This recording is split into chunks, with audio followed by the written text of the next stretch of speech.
Morning, everyone. Every once in a while, I get asked questions about if we get leaks in our pigments when we get them from overseas.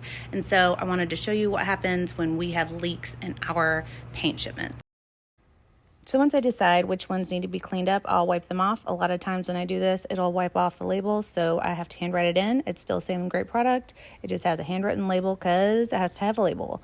And so a lot of times the seal on the inside will be loose or not there altogether, or just not working properly, so I have to take it off so I can make sure that the lid has a nice tight seal on the jar, and it's still the same product, still awesome, just looks a little bit different because I had to fix it. And once I get them all cleaned up, relabeled, I'll put them back in shrink wrap seals and put them back on the shelf for sale if they weigh the proper amount.